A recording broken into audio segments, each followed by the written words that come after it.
हंगामे के बीच विपक्ष ने लोकसभा स्पीकर ओम बिरला के खिलाफ अविश्वास प्रस्ताव का नोटिस दिया है, लेकिन इस प्रस्ताव पर ना तो लोकसभा में विपक्ष के नेता राहुल गांधी ने साइन किए और ना ही समाजवादी पार्टी के नेता अखिलेश यादव ने। स्पीकर के खिलाफ अविश्वास प्रस्ताव के नोटिस पर 118 सांसदों ने दस्तखत किए हैं। डिटेल्स ले लेते हैं अमित पांडे से। तो अमित, आपसे जानना चाहेंगे, लोकसभा स्पीकर के खिलाफ अविश्वास प्रस्ताव के नोटिस को लेकर क्या प्रमुख जानकारी आपको मिल रही है?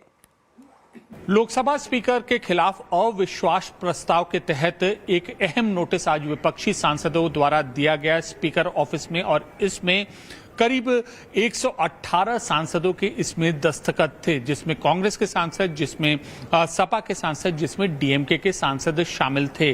कुल मिलाकर विपक्षी दलों के खेमे से जो ये सांसद थे, इनका ये कहना है कि स्पीकर का रवैया पिछले 15 दिनों में लोकसभा में पक्षपात पूर्ण रहा है, और इसलिए रहा है क्योंकि नेता विपक्ष को उन्होंने बोलने नहीं दिया। सांसदों का जो निलंबन किया वह गैर वाजिब तरीके से किया। इसके बाद जो नेता विपक्ष है उसके लिए जो भाषा का इस्तेमाल किया वह ठीक नहीं था।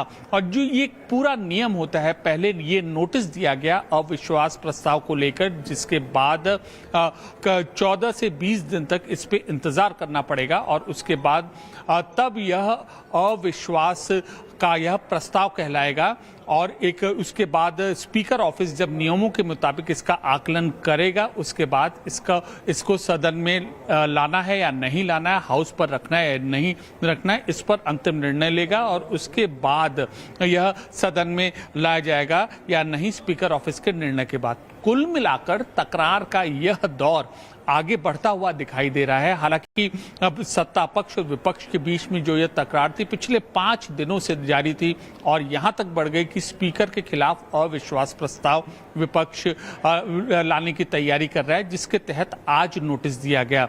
लेकिन उस बीच कुछ बात ऐसी बनी कि बजट सत्र पर चर्चा शुरू हो गई, और शशि तरूर जो कि कांग्रेस के सांसद है, वह कांग्रेस के पहले वक्ता बने। इससे पहले राष्ट्रपति अभिभाषण के धन्यवाद प्रस्ताव पर बिना चर्चा के यह प्रस्ताव पारित हो गया। यहां तक कि प्रधानमंत्री भी लोकसभा में नहीं बोल पाए, हालांकि राज्यसभा में वो बोले। तो यह जो तकरार का दौर है, सत्ता पक्ष और विपक्ष में जो ये विरोधाभास है वह और खिंचता हुआ नजर आ रहा है, और इसकी ताजा फेहरिस्त है यह अविश्वास प्रस्ताव। और इस नोटिस के जरिए विपक्ष यही संकेत देने की कोशिश कर रहा है कि वह स्पीकर के रवैये से बिल्कुल सहमत नहीं है। हालांकि संख्या बल बिल्कुल साफ है, वह सत्ता पक्ष की ओर ही लगता हुआ दिख रहा है, लेकिन इस नोटिस के मूव करने से, इस प्रस्ताव के लाने से विपक्ष की मंशा यही है कि वह जो अपनी समझ है, अपना मोटिव है, वह स्पीकर के खिलाफ वह दिखा दे कि वह असंतुष्ट है उनके रवैये में हाउस में।